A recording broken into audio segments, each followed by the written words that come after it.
En el episodio número 42 me acompañan los Aterciopelados, que acaban de llegar de Buenos Aires de grabar un nuevo videoclip de En la Ciudad de la Furia en una nueva versión. Héctor y Andrea repasan la historia de la llegada a esa famosa canción de Soda Stereo y en general a todo ese repertorio. ¿Dónde estaban musical y personalmente cuando conocieron a Soda? ¿Cómo fueron acercándose a ellos? ¿Y cómo fue finalmente la experiencia de tocar en vivo con ellos posteriormente durante la gira de Sueño Stereo, último álbum de estudio del grupo, cuya carrera concluiría unos meses después tras la grabación del famoso Unplugged en Miami, donde Andrea convirtió una canción de otros en un himno propio?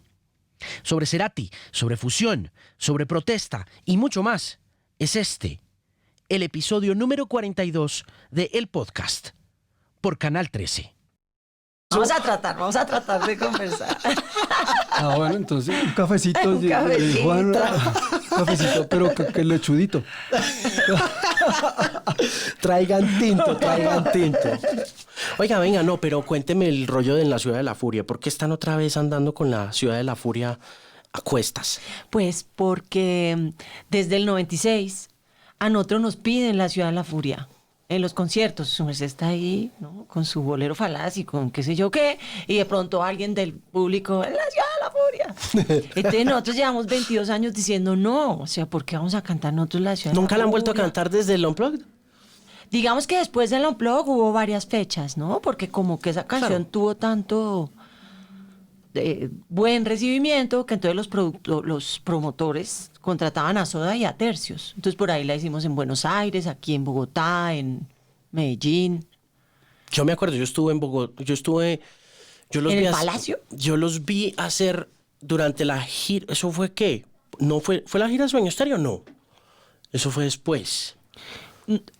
El Desconectado fue Sueño Stereo. Ajá, sí. Porque yo me acuerdo, esa gira me pasé todo el país y los vi en Medellín. ¿Hicieron Cali? Claro. ¿Hicieron el Pascual o no hicieron Pascual? No. Con nosotros no. No, los vi en Medellín.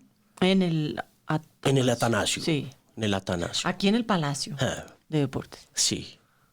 Sí. Esa época fue maravillosa. Esa época fue tremenda. Pero pues lo que pasa es que sí, no la piden todo el tiempo. Uno entra a una cafetería y la ponen. Casi que uno siente que lo reconocen más por eso que por a Tercios. O por lo menos una cosa más masiva, ¿no? Más. Entonces, pues por años dijimos, no, nada que ver. Hasta que este año dijimos, ¿y por qué no hacemos una versioncita? Creo que tuvo que ver con que hicimos una versioncita de Caifanes por ahí, puro para tocarla en vivo.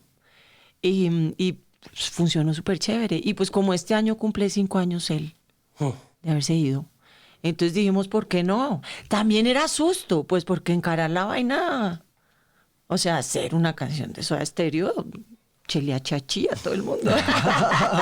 Sí, y originalmente era para tocarla en vivo, no era para grabarla. Entonces, bueno, listo, miremos a ver cuándo la hacemos. Pero Humberto, nuestro manager actual, que vive en México, nos dijo, pero ¿por qué no la grabamos? Es el momento, está buenísimo. Y dijimos, oiga, sí, ¿no? Hagámosla. Pero sí, se nos venía un reto grande encima, porque no es fácil, no era fácil. ¿Cuándo tomaron la decisión de volverla a hacer? Como a comienzos de este año. Sí, a comienzos del año. ¿Y de dónde salió la idea del video? Creo que la estábamos grabando en Groove con su compatriota, no se dice, con su paisano, Jorgito. Y entonces Héctor dijo, ay, pero hagámosla en Buenos Aires. Entonces, preciso, teníamos un toque en Montevideo. Y entonces hicimos llegamos antecitos a Buenos Aires. Y teníamos un chico que es como fan de A Tercios, que se llama Agustín Núñez. Y que la productora se llama Ojo Urbano Films. Y él le hizo un video a Héctor. Sí. Y pues siempre que íbamos nos filmaba el toque y qué tales. Y decía, ¿pero qué? ¿Cuándo hacemos un video? Entonces dijimos, pues Agustín. Y nos comunicamos con él y todo empezó a fluir re bien. ¿Cuánto se demoraron haciendo el video? No, solamente estuvimos 4 días en Buenos Aires. 3 noches de grabación. 3 noches realmente. Y nos tocó además el plan B, porque precisamente nos recibió la ciudad de la furia. Entonces íbamos a hacer tomas con dron y en la calle y todo esto, y nos estaba lloviendo, haciendo ventarrones y no pudimos. Tuvimos que ir a una fábrica, por eso hay muchas tomas dentro de una fábrica, y lo del dron se tuvo que hacer después. Pero lo bueno es que Agustín le metió, pues él como que le mete mucha pasión a su trabajo y además es fan de Aterciopelados y se nota, le metió todo el cariño. Sí, está muy bonito el video. Está chévere. Sí, les quedó muy bonito. Oiga, a usted no le pasan los años, ¿no? Sí me pasa. Pero es que en el video ¿Cómo parece... decía las tejas a Hover? No le pasa los años ni la luz. No, sí me pasan, obvio que me pasan. ¿Qué le pasa? ¿Por qué dice que sí le pasan? Yo me refiero Yo es como me- el semblante físico, Pero ¿no? yo me veo en los videos, yo me veo en todo. ¿No? Pues sí me pasan, digamos que, no sé, de pronto es que también uno, no sé, se hace colitas y se viste todavía como, Juvenil. ¿sabe? Porque como que la gente a cierta edad como que asume unos comportamientos que también lo colocan en esa edad, pues porque su merced también, si no se pusiera Rage Against the Machine y, ¿no? Con Porque- corbata y no sé qué, se vería uno más viejo. ¿Sí o qué? ¿No vio el furor que yo causé con el traje eso de los Grammys? Sí. O sea, furor de todo tipo, porque también odio irrefrenable, ¿no? Pero, o sea, pero yo no me voy a disfrazar de... Sí, de lo que todas se disfrazan. Ni pues, o sea, ni porque perdamos el negocito. ¿Le pareció chévere lo de la empelotada de Mon Laferte? Yo no sé, es que yo soy cincuentona, ¿sí? O sea, yo, evidentemente yo crecí, digamos, hay que ser virgen hasta el matrimonio, ¿no? O sea, las de mi generación tenemos otro chip, o sea, uno se ha liberado de muchas cosas, pero hay otras de las que no. Y a mí me parece que no hace falta, ¿sí? O sea, si la chica no se empelota y lo hace, a mí, o sea, al 99% le funciona así como lo hizo. Pero a mí me parecería más elegante y más bonito sin la empelotada. Pero yo soy consciente que sí, que soy una vieja. Una vieja reprimida, qué sé yo, tantas cosas. No pensaría uno. Vea. No pensaría uno. Toda punky. Toda punky ha sido toda la vida. Pues Pero, sí, momentico, pero es que... Pero y entonces, ¿por qué salimos, Ay, puta, perdón. ¿por qué salimos sin ropa en el corazón en la mano? Con ¿Vio? el corazón en la mano. No, pero teníamos unas cintitas.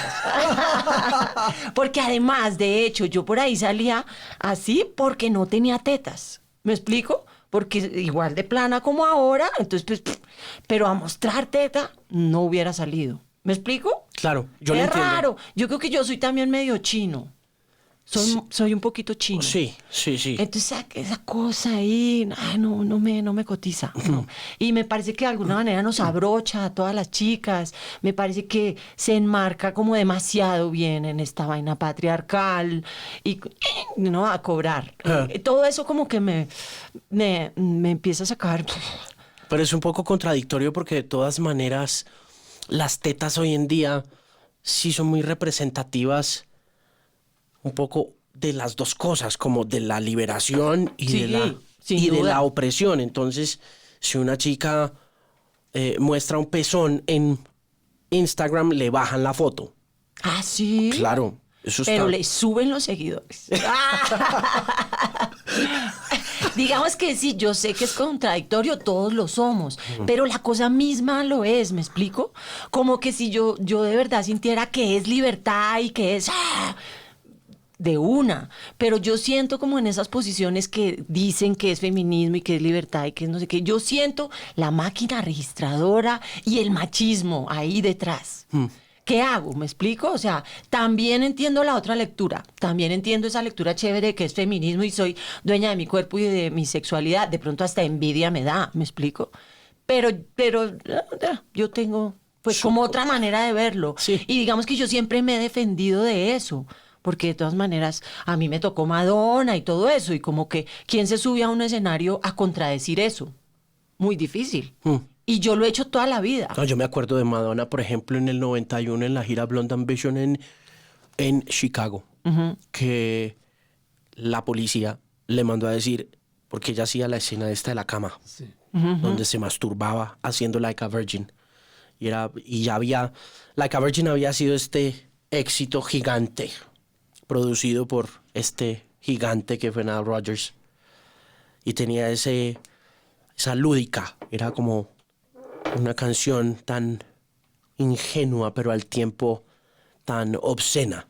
Tenía un poco de los dos mundos, estaba como enmarcadita entre todas esas cosas que definen de manera muy ambigua la sexualidad del siglo XX. Todo aquello que se construyó a partir de lo pop tiene ese peso sexual, pero también con un poquito de romance, y trata de no ser muy directo, siempre busca lo implícito en un I Wanna Hold Your Hand de los Beatles, en Let's Spend the Night Together de los Rolling Stones, y esta chica diciendo I made it through the wilderness, somehow I made it through, didn't know how lost I was until I found you. Pero la canción tiene el airecito este que servía para transgredir esa situación de la adultez, de la juventud a la adultez de una mujer, you make me feel shiny and new, you make me feel like a virgin. Pero la canción era perfecta para que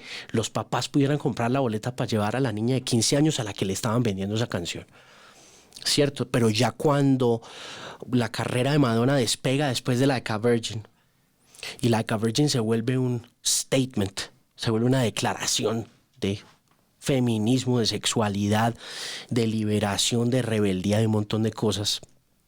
La puesta en escena era ella masturbándose en esa cama, y los arreglos y la canción, al igual que pasó, por ejemplo, con En la Ciudad de la Furia, cambian de una forma dramática. Y es curioso porque la guitarra original de En la Ciudad de la Furia la hizo, los arreglos se los hizo Carlos Alomar a Cerati. Y Alomar había trabajado con Bowie toda la vida y había sido también el guitarrista acompañante de Nile Rodgers en Let's Dance, que había sido el éxito más grande de Bowie. Y cuando uno oye, no solo En la Ciudad de la Furia, sino que oye La Cúpula, Lo que sangra, La Cúpula, en general todo el Doble Vida, uno siente ahí el espíritu de ese pop rock chicludo al que Nile Rodgers le contribuyó y al que le ayudó tanto. Y En la Ciudad de la Furia se vuelve muy oscura, se vuelve muy dramática, se vuelve muy sensual en esos arreglos del Unplugged. O sea, le da la vuelta, como volviendo, y para cerrarle el cuento de lo de Madonna. Sí, es que para cerrarle, sí, es que yo me le voy. Sí, veo. Entonces, para cerrarle el cuento de lo de Madonna, le ponen un arreglo como marroquí. O sea, la canción cambia, pero completamente. La cambia radicalmente. Y la chica se sube y dice, voy a hacer esta vuelta. Y cuando uno lo ve en el documental del 91, en Truth or Dare, uno dice, wow, esto es impresionante. O sea, lo que pasa con esa canción es aterrador. Y es el punto de partida de Madonna, en el que ella deja de ser un pop symbol, un sex symbol, y se vuelve una activista. O sea, así. Se vuelve una activista, y usando pues todo ese tema de sexualidad y todo ese tema, lo cual me trae a preguntarle, porque una de las cosas, ahora que hablamos de Mon y de todo eso que pasó en los Grammy, una de las cosas que nos pasó, y yo también se lo había dicho a usted, usted se nos volvió un sex symbol cuando hizo En la Ciudad de la Furia. Vea. O sea, usted era la chica punk y nos gustaba, nos parecía interesante, nos parecía atractiva, pero cuando usted se para en tarima a hacer En la Ciudad de la Furia, en esos arreglos del Unplugged, generó mucho impacto sexual, ¿no? ¿Usted no es consciente de eso? Pues digamos que más o menos yo soy consciente es de que yo estaba enamorada de ese hombre. Era mi amor platónico, era mi artista favorito, o sea, esto era para mí una cosa increíble. Y creo que eso es lo que se siente, porque era muy platónico. O sea, no era como que, ay, papito. No, era como que, juepucha, yo aquí estoy como en el centro del cosmos, al lado del el dios de la canción. O sea, era muy inocente también, era muy lindo. Yo me vi en estos días porque yo no la vi por años. Y yo entro así como toda encogidita, muerta de la pena. Y como en la mitad de la canción, ¡guau!, como se me sale esa fiera que tengo. Pero nunca fue esa la intención. Yo creo que se siente es otra cosa. Se siente es como una admiración y un amor así desbordado, súper lindos. ¿Cómo llegaron a ese arreglo? ¿Al 2019? No, todavía no. Ah, no, A ese. al 96. Sí. Pues ellos, ¿no? Yo creo que lo que estábamos hablando era que trip hop a la lata estaba, ¿no? Y lounge. Eso era como lo que estaba más de moda. Y entonces, así me imagino que él llegó, no lo sé. Porque sí, a mí al principio siempre me sonó como una canción. A mí me parecía que el approach que había hecho Gustavo en el Unplugged había sido como blusero. Sobre todo pues obvio por la forma como se desenrolla en la Ciudad de la Furia y cómo se distancia por completo de la grabación original del 87, que era una grabación super new wave, super rock pop, super Nile Rodgers, super chic. Tenía esa guitarrita así como rapidita y de repente bajan las revoluciones y ambas son oscuras, ambas son versiones muy oscuras, pero es que esta tenía como esa cadencia de la guitarra desde el principio. Yo decía, wow, aquí... ¿no? Sí, Sí, como, pero pero es que sí era la época del trip hop, de Portishead, de Massive Attack. Sí, era toda esa época. Y él, tú sabes que Gustavo se movía también con las tendencias y las adaptaba muy bien a su estilo, ¿no? Entonces yo creo que esa versión era... Porque todas las del disco en realidad tienen cierta inclinación hacia el trip hop. las de... Eso, pues como esas versiones así más relajadas. Claro, y lo digo es por el cierre. Hay una canción en ese Unplugged que no está grabada en disco, que nunca salió en el prensaje, que es de Vox Day, que se llama Génesis. Y Génesis era de un grupo, de este grupo Vox Day, de un disco que se llamaba La Biblia. Y en ese disco, y era como un recuento, era un repaso rockero, sesentero, un disco súper progresivo argentino, que contaba pues la historia como la narraban las escrituras. Y yo creo que pues están esos dos momentos, en mi caso como oyente y como fan de Gustavo, en los que lo ve uno en su mejor momento como guitarrista.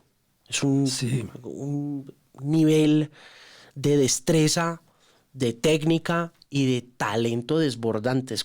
Y de hecho, hace poquito los Black Keys hicieron un disco, hace como 3, 4 años hicieron un disco que tienen un solo que está calcado del solo que hizo Gustavo Cerati en Génesis. Volvemos a ese tema. Y pues esos solos son muy bluseros, ¿no? Entonces sí, claro, había mucho trip hop en el sueño estéreo. En el sueño estéreo uno oye un montón de secuencias y todo. Yo lo hablaba con Toy.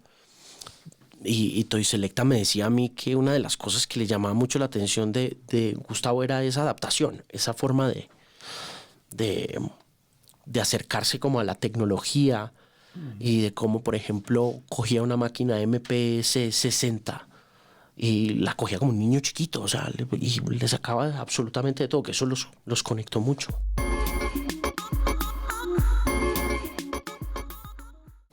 ¿Usted qué le aprendió a Gustavo? Bueno, cuando yo empecé a oír a Soda Stereo, pues no me interesaba mucho porque yo estaba en ese momento metido en la pestilencia. Entonces estaba oyendo mucho punk español y dedicado a tocar con la pestilencia. Pero ya fue años después cuando ya vi el tamaño del grupo Soda Stereo, lo que significaba para Latinoamérica, y empecé a oírlo ya con más seriedad. Recuerdo que incluso cuando compramos el primer CD en mi casa, que lo trajo mi mamá de San Andrés, parece que le dieron un disco y era el disco Signos. Soda Stereo. Y entonces ahí fue que empecé como a oírlo y digo, oiga, si esto está muy bueno, porque claro, a mí no me interesaba mucho el pop, pero ya había como abierto un poquito más ahí las antenas. Entonces empecé a oír a Soda Stereo y discos realmente, wow, es que estos son muy buenos. Sí. Y suenan como los aguantan. Oye, usted... Y entonces, pues ya después vino todo lo que pasó y no, pues aprendimos muchísimas cosas. Pues ver un grupo tan profesional y nosotros un grupo que era, pues que ya era muy conocido, pero que venía de una escena inexistente, que no teníamos experiencia en escenarios grandes, en giras, en todo esto, y estar acompañándolos a ellos, pues aprendimos desde qué maletas usar para llevar al aeropuerto, hasta qué calles visitar en las ciudades de Estados Unidos. Donde vendían ropa cool. Donde vendían ropa cool. Sí, todo. Aprendimos porque muchas Cerati cosas. nos decía, ¿no? Aquí en Chicago tienen que ir a la Belmont. Eso fue en los 90s, ya la Belmont no. Pero claro, él era fashion así, total. Sí, ese tenía... Tenía su look. Ese tenía... Y siempre cambiaba, ¿no? Es muy chistoso. Recuerda que nos dijo, vayan a la Belmont. Listo, vamos a ir. ¿Dónde es? Y llegamos allá y no lo encontramos. Ah, sí, estaba con 20 ganchos. Con o sea. muchos ganchos. Y tenía los ganchos como colgados así como, claro, en las giras siempre nos toca ir rápido. Tenemos 1 hora, vamos. Y él tenía tanta experiencia que ya se colgaba los ganchos como para hacerlo todo en bombas. Y entonces, eso le aprendimos también. Sí. ¿Usted cómo llegó a Soda? ¿Usted en qué momento? No, es que yo escuché mucho rock argentino, como en el colegio. Y luego yo recuerdo verlos en la Plaza de Toros. No sé si eso fue 88 o qué sería. Digamos que Carlos Iván, ¿no? Carlos Iván Medina. ¿Teclista? Carlos Vives, sí. Él es el teclista de Carlos Vives. Pero yo estudié con él. Él estudiaba diseño textil y yo estudiaba arte. Éramos de los Andes. Y escuchábamos música juntos. Entonces él me llevaba a Spinetta y él me llevaba Soda y él me llevaba... Teníamos otro amigo que por allá, Juan Carlos Baglietto y Sui Generis y no sé, mucho rock argentino. Pero verlos, yo creo que esos fueron tal vez uno de los primeros conciertos que yo vi. Yo recuerdo como el humo y las manitas, como esa cosa de luz y estos manes todos guapos y él se tiraba al piso y no, yo tengo unos recuerdos muy impresionantes. Entonces después cuando la vida nos llevó a telonearlos, pues esto era como guau. ¿Cuántas fechas hicieron? ¿Se acuerda? Digamos que guau por muchos lados, ¿no? Pues porque es toda una oportunidad de aprendizaje de ver a unos manes... a unos rockstars en acción, pero también ser telonero es bravo, o sea, nosotros fuimos teloneros de Soda, de Caifanes y de Héroes del Silencio. Eso es ir a comer bravamente. ¿Con los héroes? Con todos. ¿Sí? Con todos. Creo que con los héroes los de menos, ¿no? Sí. Porque ahí sí. había como una cosa mucho más organizada y más... Pero con ellos tocamos unas 20 veces, 30. ¿Con quién? Con Soda. 20. ¿30? 20, ¿no? Menos porque igual esa gira a Estados Unidos eran como 5 fechas y de hecho la primera fecha no tocamos. En Los Ángeles. Porque la prueba de sonido de ellos se alargó, hora del telonero, se alargó, chao telonero. Eso era duro. Pero bueno, pero sí la que más recuerdo es la de La Plata. Como unas 15 veces. La de La Plata. Esa es la que más recuerdo. Esa fue brava. Fue dura, esa fue brava. Fue brava. Porque entonces eso fue despuesito del 5-0. ¿Se acuerda su merced? Sí, claro. Yo tenía una camiseta que estaba el pibe así, Maradona llorando así. Y entonces fuimos a La Plata, que era el cumpleaños de La Plata, y era un concierto gratuito. Entonces decían que había como 200.000 personas. Y nosotros les abríamos a Soda. Y pues nosotros en Argentina... Estaba empezando a sonar hasta ahora el bolero falaz en esa época. Y empezaron los 200.000 a decir 5-0 y 5-0. Cuando no, Soda. Uy, eso era bravo. Y nosotros tocando tin, tin, la cuchilla. Carranga rock.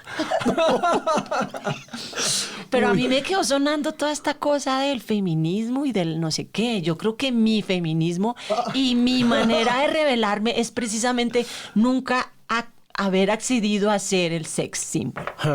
Yo siempre he buscado otra cosa y he sentido que es por otro lado. Eso era un paréntesis, como para que eso no quedara flotando. Sigamos. Pues, no, pero pudo haber sido también, no sé, también es que la mente de un joven adolescente termina siendo muy retorcida y de todos modos, si había producción más allá de lo que les habíamos visto a ustedes, aunque ustedes habían construido una estética muy bacana y muy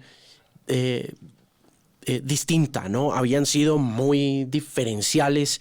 Muy bogotanos, en términos culturales habían puesto adelante el tema bogotano para muchos de los provincianos que los veíamos crecer a partir pues de todas esas cosas que estaban pasando también mediáticamente hablando, la explosión de la radio joven, ¿no? Ajá. La llegada pues de las radioactivas, de las megas, la construcción de esa escena emergente, independiente, local, de punk, de metal y luego de rock y luego de rock alternativo y luego de pop, o sea, fuimos muy testigos de eso y además de eso quienes estábamos en Manizales, en Pereira, en Chinchiná, en Ibagué y veíamos esa Bogotá, pues era para nosotros también ver una Bogotá era la Bogotá, era una Bogotá retadora para los que estábamos en los pueblos. Y en las ciudades pequeñas, porque los veíamos en San Victorino, los veíamos en la plaza, y los veíamos en el centro y en la 19 y todo. Y de todos modos, Bogotá siempre ha sido muy áspera, ¿no? Siempre ha sido como...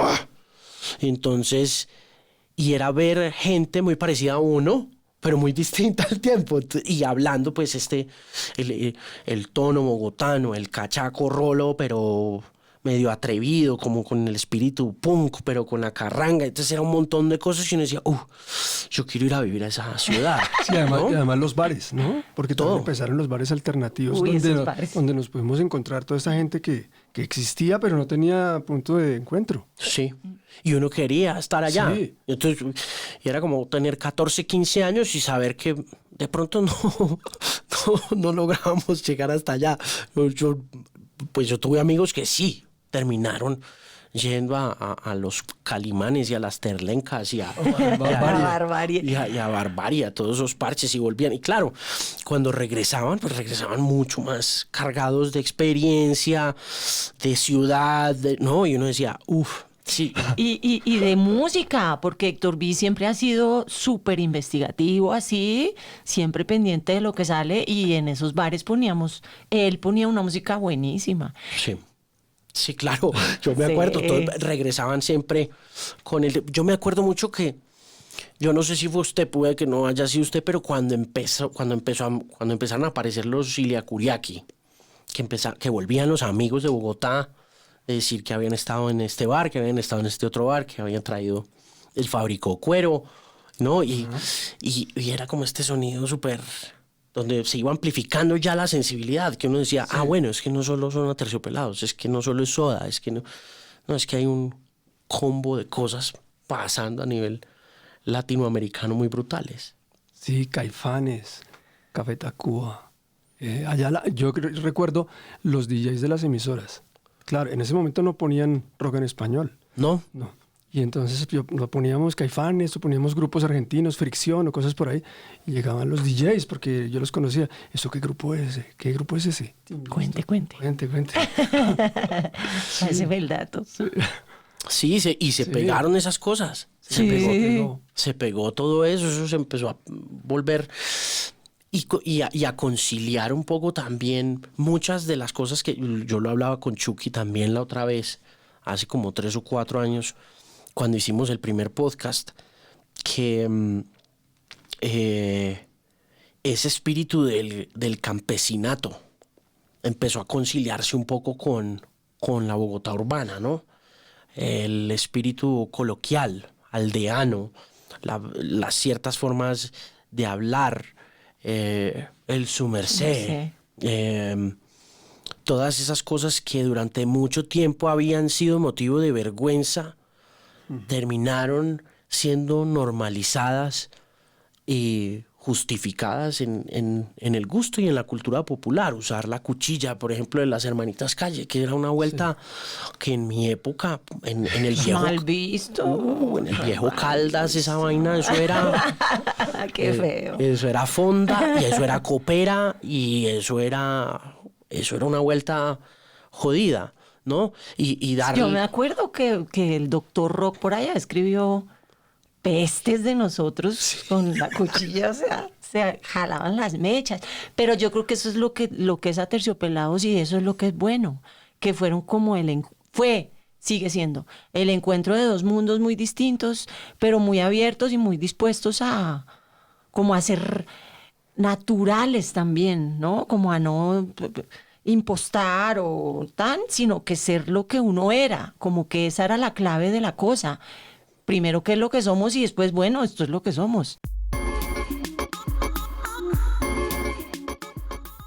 Yo en estos días estaba leyendo, por ejemplo, un cuento de un señor que tenía un sello discográfico en Nueva York en 1918, 1920, cuando apenas estaban haciendo el disco, apenas estaban construyendo el disco, porque antes la música se traficaba y se vendía a punta de partitura. Eso era pura notación, era lo que vendían era el papelito. Entonces se iban para Broadway y le decían al dueño de la obra: vea, tengo esta canción, ¿qué le parece?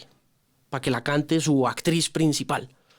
Y entonces el tipo le decía: listo, le doy tanta plata por la partitura y le doy el tanto por ciento de la boletería, de lo que funcione. Si la obra despega y la canción funciona, pues yo le doy una platica.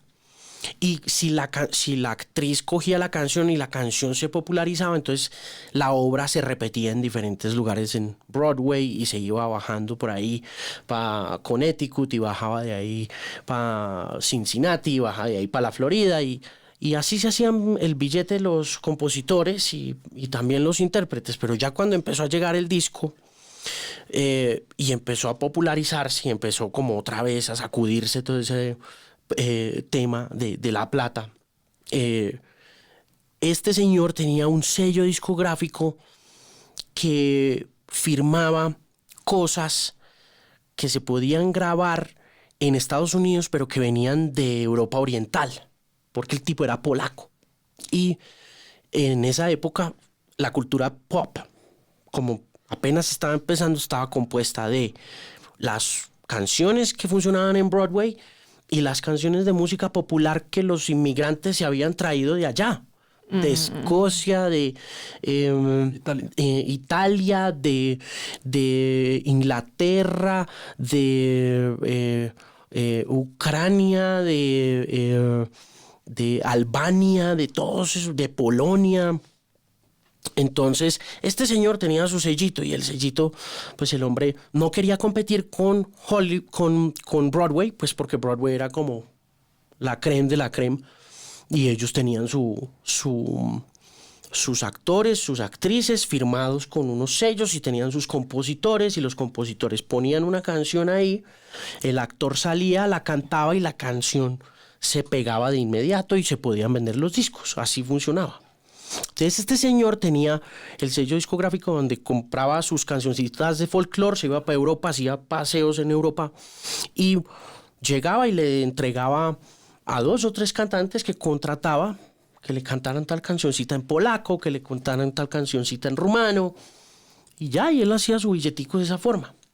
Hasta que llegó un señor que se llamaba Ralph Peer, que había sido muy curioso en ese tema de cultura popular desde que el papá tenía una tienda por allá en Kansas en 1916, y se había metido en los discos ese señor Peer, que empezó a decirle al hombre: está bien que sigamos haciendo esto, pero miremos cómo nos metemos en el otro negocio, en ese negocio que pues genera más ventas, porque está pues en las ciudades grandes, en Nueva York, donde estaban ellos basados. Ahí se genera todo el tema, toda la plata, todas las ventas.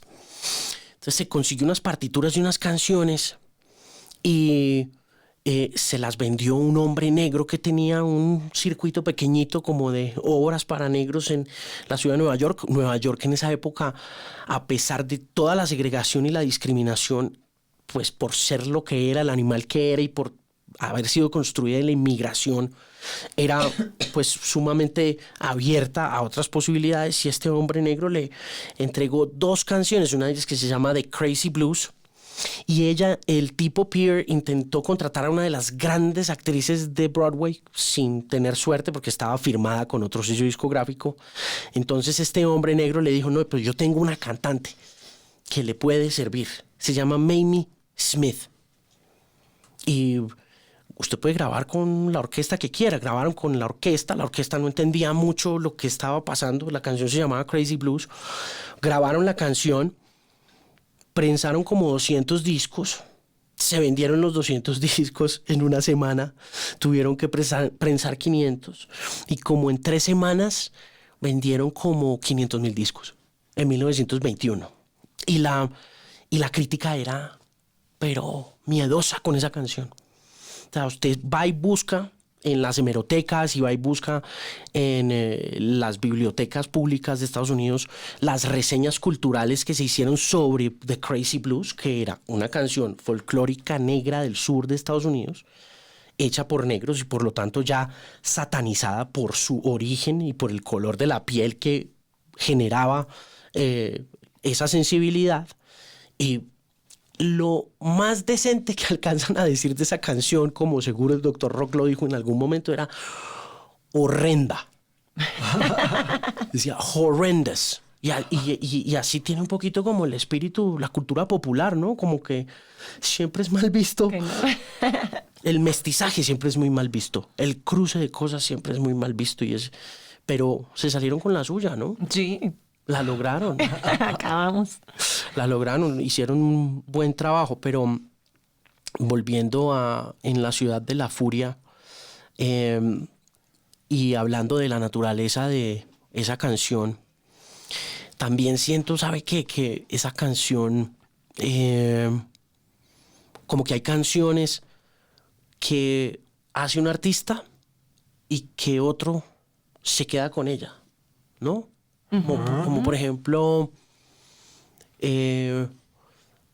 Rubén Blades este fin de semana aquí me dio mucha risa porque el tipo salió y dijo que iba a cantar una canción que le había escrito a Willy Colón para grabar en un disco que creo que era El Malo, y que Willy Colón le dijo, no grabemos esa canción, démosela a Héctor. Y que esta es una canción, empezó a decir, esta es una canción sobre cómo nos sentimos los artistas cuando subimos una tarima, y esta canción la escribí yo en tal año y yo la iba a cantar, pero Willy me pidió que se la diera a Héctor y Héctor se quedó con esa canción, pero igual pues como Héctor no está acá, entonces la voy a cantar para ustedes, se llama El Cantante. Había mucha gente en el público que no tenía ni idea que El Cantante de Héctor Lavoe es de Rubén Blades. Uh-huh. Y matan y comen del muerto, como dicen en mi pueblo, que esa canción es de Héctor Lavoe. Como Baracunátana, ¿no? Sí. Que todos piensan que es de Lisandro Mesa. Y no. ¿Es de quién? Es de don Leonidas Plaza. Pero además en esa época era peor todavía porque creo que ni ponían el crédito, no sé, eran bastante... Pero hay mucha gente abusivos. que piensa que es de Aterciopelados también. Sí. Pasa. Vuelvo y le digo. Pero ¿íbamos a dónde? ¿A que piensan que la ciudad de la furia es mía? No, a que más allá, no, puede que no piensen que sea de usted, pero sí siento que se volvió suya. De algún... Sí, yo siento algo de derecho sobre ella. Yo le pongo un ejemplo, o le pongo otro ejemplo. Cuando Nine Inch Nails hizo Hurt en el 94, para cerrar el disco, el Downward Spiral, esa es una canción que los que teníamos 18 años en el 94 la recordamos en su plenitud. Es decir, dentro de todo lo que es The Downward Spiral de Nine Inch Nails, el disco completo, uno se mamaba todo ese disco. Uno se sentaba y se oía ese disco y se lo aprendía todo, y uno quería entender hasta por qué, el color de la portada, uno quería entender todo. Y ya después cogió Johnny Cash esa canción. Y cuando cogió Johnny Cash esa canción, que se la produjo Rick Rubin, y le hace el video este señor Romanek, y la vuelve uno a ver, sacada de su contexto conceptual dentro del álbum, sacada de su contexto visual y metida dentro de un contexto visual completamente distinto, que es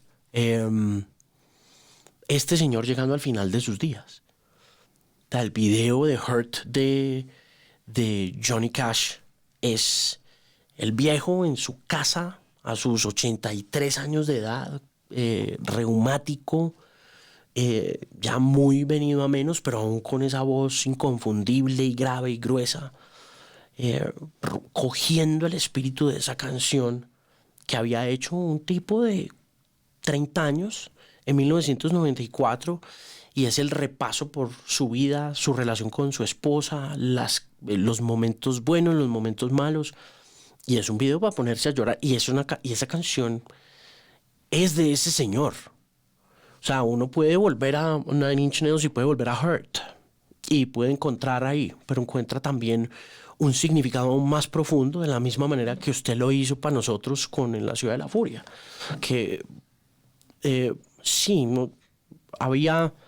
La canción original era una gran canción, pero la versión en la que está usted es una cosa sublime por todo, por todo, por ese aire de timidez, porque uno sabe que hay mucha honestidad en su manera de abordar tarima, porque este señor era un ídolo para todos nosotros, incluyéndola a usted, y porque usted le cambia por completo el espíritu a esa canción. Por eso también le preguntaba que cómo llegaron a ese arreglo, cómo hicieron, porque volvemos al tema, esa canción cambia por completo en el Unplugged. Sí. Pues estaba la del 88 y la del Unplugged, y la cosa fue como buscar una cosa medio intermedia, porque así tan lenta como que no íbamos a sostenerla. Entonces empezamos a buscar tempos y tonos, y luego base rítmica. No sé, la hicimos tantas y tantas veces hasta que ya como que sintiéramos listo. Así es que la podemos cantar. Tiene también como de, sí, como de apropiársela, como de buscar el lugar exacto donde uno ya se sienta capaz de interpretarla. Y ahora, en esta nueva versión, Sí. ¿cómo escogieron el rumbo? Así es que le digo. Así es que lo escogimos, porque la otra la hizo Cerati y me invitó, ¿no? Yo no supe nada del proceso, yo no supe nada de eso. Fue en esta que teníamos esa referencia, pero que es como tan lenta y que tiene todo el sentido, es porque él está ahí, y creo que nos fuimos acercando más a la otra, ¿no? ¿A qué te suena? Pues digamos la canción como la nueva, la de Terciopelados. No es algo que sienta que hayan hecho antes. Creo que la primera referencia que hicieron al comienzo de la charla sobre el cyberpunk, pues como que es inmediato. Ahí conecta uno entiende, ¿no? La siento un poco más electrónica, ¿no? Sí. Jala como más para ese espíritu electrónico, pero sigue de alguna manera, en mi opinión, capturando un momento muy especial de la historia, que yo creo que son los finales de los 90, ¿no? Sí. Se queda un poquito como en esa tensión de premilenio, en todo lo que ya también veníamos hablando. Siento un poco de nostalgia, ¿no? Ella produce nostalgia de por sí, pues también es por la edad de uno y todo. Ya porque uno está muy cucho. Sí, pero no, es un poco eso. Y la otra cosa es que no la puedo desconectar ya de lo audiovisual. Es decir, hay un referente audiovisual que la destaca mucho de las otras dos versiones, en el sentido de que, por ejemplo, esas tomas del obelisco, un poco las figuras que hacen, los vestuarios, sería muy interesante ver eso ubicado en el plano pasado de Gustavo Cerati y de Soda Stereo cuando filmaron el video, ¿no? Entonces se devuelve uno como dice, esta referencia actual audiovisual le hace mucha justicia a una canción que en su momento fue grande y el video también era chévere y llamativo y todo ese rollo, pero pues obvio este es mucho mejor. Sí, yo creo que realmente él también interpretó la música, ¿no? El director Agustín Núñez. Él interpretó y el sonido creo que sí, porque es un sonido futurista, pero como retro, como nostálgico, como 2000ero, pero futurista. Y creo que la base rítmica es eso, ¿no? Es como una mezcla de muchos géneros, pero como está en electrónica, como que se ocultan. Pero todo surge porque nosotros estuvimos en un festival en México, en el Estado de México, y cuando vimos habían muchos grupos que tocaban boogie rock, y la gente se sabía todas las canciones y era pues así furor. Y pues me impresionó mucho porque yo oía, yo oía mucho boogie rock en los 70 y picos, y dije, wow, qué chévere, y vea como la gente, los jóvenes, los pelados oyendo eso ahora. Y esta canción, la base es boogie rock, sino que como es electrónica, entonces ahí como que se mezcla y se oculta, pero es un poco sí, como de rock de los 70s, con electrónica, como con un sonido así retro, pero futurista. Y Agustín lo interpretó muy bien, y las imágenes lo que hacen es plasmar lo que él vio en la música. Óigame, ¿en dónde estoy? ¿Este lugar es de quién? ¿Qué ha pasado acá en este estudio? Aquí hemos grabado varios discos de Aterciopelados, ¿cierto? ¿Cuáles grabamos acá? Aquí grabamos ¿Río? Río. Oye. El primer disco de Andrea Echeverry También. y los de Connector, También. los dos de Connector. Sí, Sí. aquí esto ya no está funcionando, aquí vivía yo. Aquí vivía como unos 10 años. Ah, pero esto ya no opera. Opera como oficina de Aterciopelados ahora. Ok.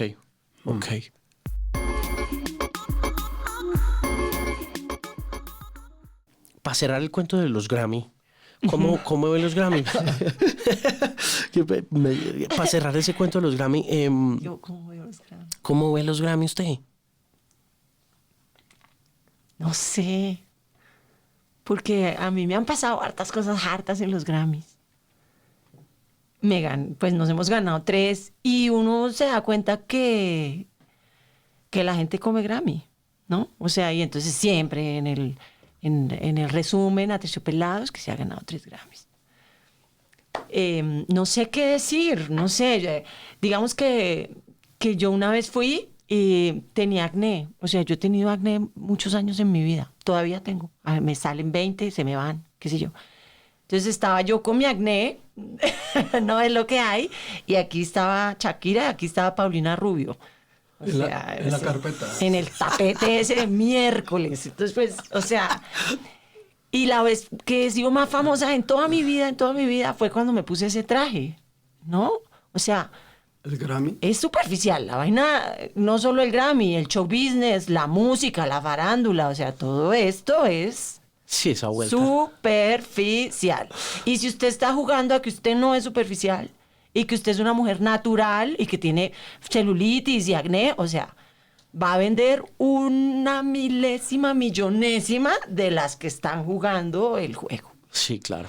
Entonces, pues, de todas maneras, sí es chévere que asumirse. Sí, o sea, es también como una ventana, como una oportunidad de hacer prensa, de que la gente diga, muestra a ver, Claroscura se ganó el Grammy, venga, escuchémoslo. Pero todos, después en otra nos pusieron en la lista de los peor vestidos, o sea, siempre nos pasan cosas ahí como hartas. Pero bueno, ajá, aquí seguimos. Sí, yo creo que estoy de acuerdo con que es una caravana ahí como de banalidades. de complacencia. Sí. No, o sea, como que uno entiende la emoción que le produce a un artista la nominación y el que le entreguen el premio y todo. Sí. Uno alcanza a entender, pero a veces siente uno como tan manipulado todo. Eso Sí. es como tan complicado creer en algo hoy en día. Es muy difícil creer en algo hoy en día, ¿no? Sí. Oye, hablando de eso, mire, para cerrar, y sin ánimo de meterme mucho en política ni nada, pero ¿cómo se sienten ahorita como ciudadanos así con ciudadanos colombianos? ¿Cómo ven el parche? ¿Cómo ven la situación? ¿Está mejor? ¿Está peor? Porque es que también uno no sabe para dónde va la cosa, la conversación se torna violenta, el tema digital es cada vez peor, unos son de izquierda, otros son de derecha, no hay nada en la mitad. ¿Cómo se sienten ahora? Hay Claroscura, ¿no?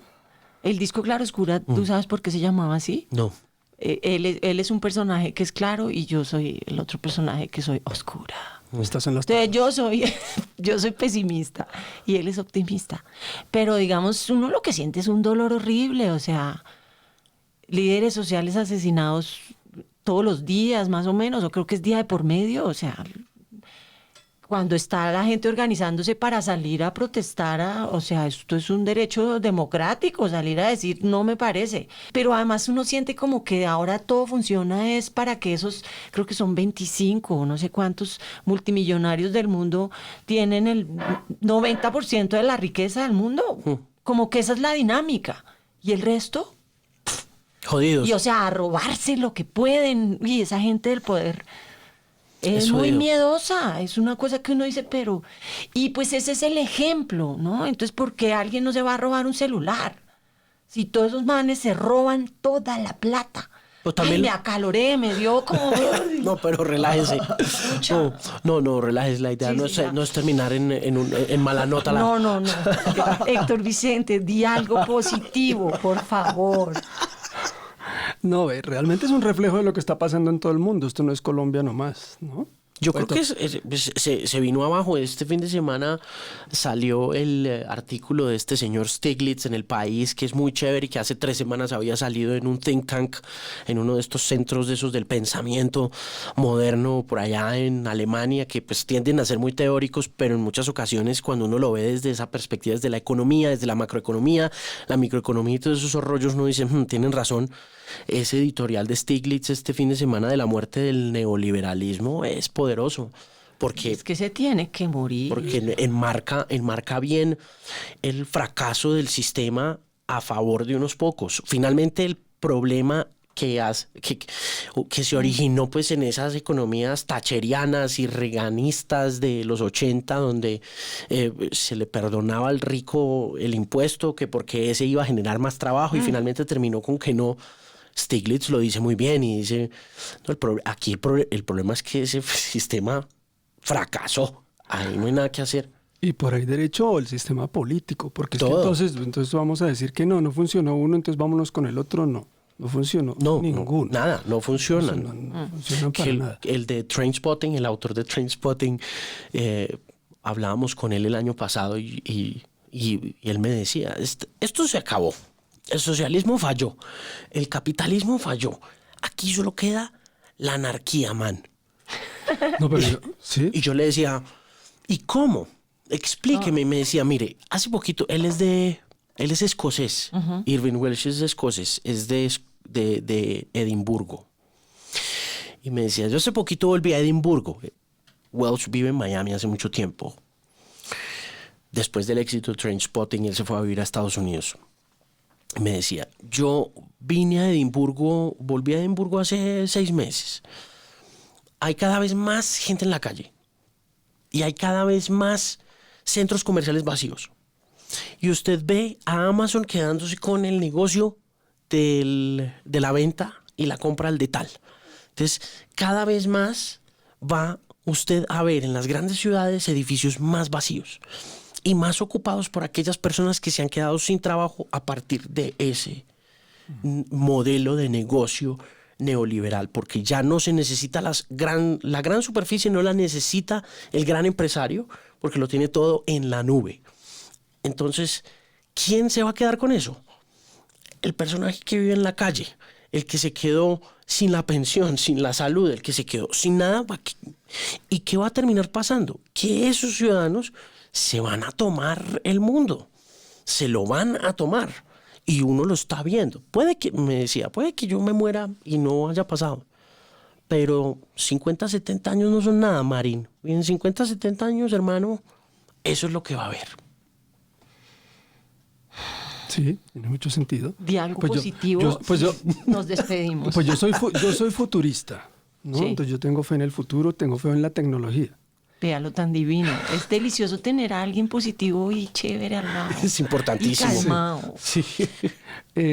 Porque yo creo que la solución son las inteligencias artificiales. Porque si las inteligencias artificiales fueron las que, con base en estadísticas, en ciencia, fueron las que decidieran qué es lo mejor para las sociedades, para las ciudades, para los países, no estaríamos dependiendo del ego de las personas, de los movimientos políticos y todo lo que estamos viendo, de los caudillos y de los movimientos políticos, sino que todo estaría pues en pos de algo que tiene sus ciencias, sus estadísticas y sus números, ¿no? En Tokio, ¿sabes, no? Que se presentó para alcalde una inteligencia artificial y quedó tercero. Entonces Vamos. eso también, ya pronto. Pero también por en ahí es- va a ser la vaina. Pues también estos días en Tokio estaba viendo yo, por ejemplo, el metro al mediodía. Es imposible el metro. No. Es imposible el metro. La gente no cabe en el metro en Tokio. Y uno mira para allá y dice que los japoneses y que la organización, ¿cuál organización? Todos estamos en el mismo despelote. Vea, por último, y para cerrarles y agradecerles todo el tiempo y el tinto y el espacio y los Grammy lindos acá y todo, decirles que hay una última cosa que me parece que hemos terminado traduciendo muy fielmente en La Ciudad de la Furia, y es también que yo no sé en qué momento Buenos Aires se veía tan susceptible para Gustavo, pero en algún momento en ese proceso de estos últimos 23 años, Bogotá se nos ha vuelto también una ciudad de la furia. Sí, muy susceptible. Uf, muy susceptible. Y- Ya no hay fábulas. Y ya no hay fábulas. Oiga, muchas gracias. ¿A usted? Bueno, gracias. Chévere.